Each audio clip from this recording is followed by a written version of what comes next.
Hi everybody, Dr. Bree here from Empower Physiotherapy to help you build a more resilient body and mind. Today I'm going to be showing you a plank progression, and this is great for folks who have always wanted to be able to do a plank but just can't quite get there. It's also really great for folks who have some shoulder instability or pain, and the reason for this is because then we're doing something called a closed kinetic chain activity.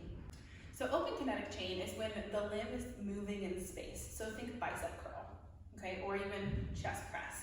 But then a closed chain is when the limb is fixed and the body is moving on the limb. When we do closed kinetic chain activities, it really helps to give some what's called approximation to that ball and socket joint in the shoulder, and it helps it stabilize, and it helps facilitate something called proprioception, which is our ability to know where our limbs are in space, well, our bodies, not just our limbs.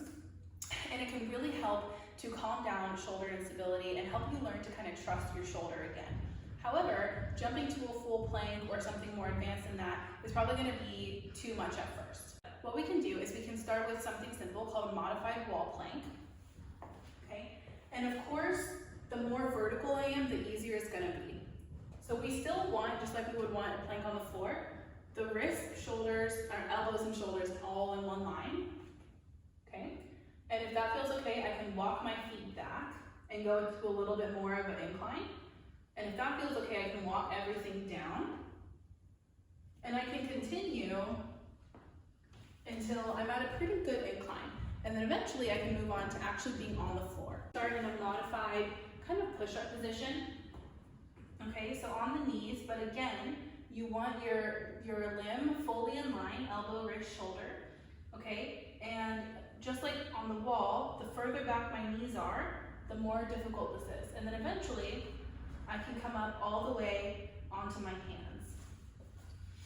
And if that becomes too easy, you can even add a decline, which is where you have your feet propped up on something like a bench that I showed behind me, or a couch. You could also add some dynamic movement. So starting here, I'll turn actually, I'll show you this way.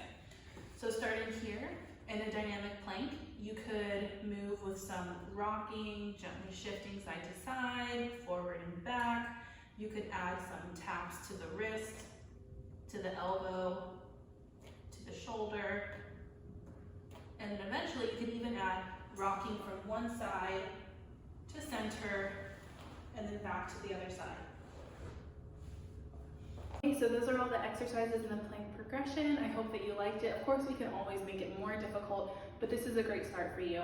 If you're just starting out, be really gentle with yourself. Go 5, 10, 15 seconds, but once you get to around that 30-second mark in a particular posture, you can definitely progress to the next one. Please give this video a thumbs up if you liked it, share it with a friend who you think might enjoy it, hit that subscribe button, and I look forward to seeing you next time. Thanks for watching.